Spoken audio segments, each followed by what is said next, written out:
ज़ोर ड्रामा के आने वाले एपिसोड में आप देखेंगे कि अजलाल की बहन को उसका खामद किसी ऐसी जगह पर ले जाता है जहां सिग्नल मौजूद नहीं होते। वहां ले जाकर वो मीनाल के साथ बुरा सलूक करना शुरू हो जाएगा, जिस पर वो कहेगी कि तुम मुझे नहीं जानते, मैं किसकी बहन हूँ। मेरे भाई को अगर पता चल गया तो वो तुम्हें ज़िंदा जला देगा। जिस पर अरबाज कहता है कि मैं तुम्हारे भाई और तुम्हारे बाप दोनों को अच्छे तरीके से जानता हूँ। उन्होंने मेरे साथ जो कुछ भी किया है उसका अंजाम तुम भुगतोगी। और अरबाज उसे कहता है कि तुम्हारे भाई और तुम्हारे बाप ने मेरे साथ जो कुछ भी किया है उसका बदला मैं तुमसे लूँगा। दूसरे सीन में आप देखेंगे कि शाहवेज़ को मलिक अजलाल कॉल करेगा और कहेगा कि तुमने जितनी जल्दी कॉल अटेंड की है इससे तो साफ जाहिर होता है कि तुम्हें ईशा के बारे में नहीं पता। जिस पर शाहवेज़ उसे कहता है कि तुम क्या कह रहे हो। तो अजलाल उसे कहता है कि कल रात को मेरी गाड़ी के साथ उसका एक्सीडेंट हुआ था, उसके बाद तो मुझे भी नहीं पता कि वो अब कहाँ है।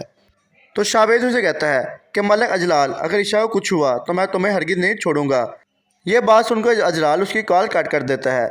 अब शाहवेज़ की माँ उससे पूछती है कि क्या हुआ है, जिस पर शाहवेज़ अपनी माँ को बताता है कि मलिक अजलाल ने ईशा को कहीं गायब कर दिया है। तो उसकी माँ कहती है कि मैंने तो ईशा को इसलिए अपने घर में रखा हुआ था क्योंकि मैं मलिक अजलाल और इसके बाप को अच्छे तरीके से जानती हूँ कि वो किस किस्म के लोग हैं। तो शाहवेज़ कहता है कि माँ, मैं हर हाल में ईशा को ढूंढ के ही रहूँगा।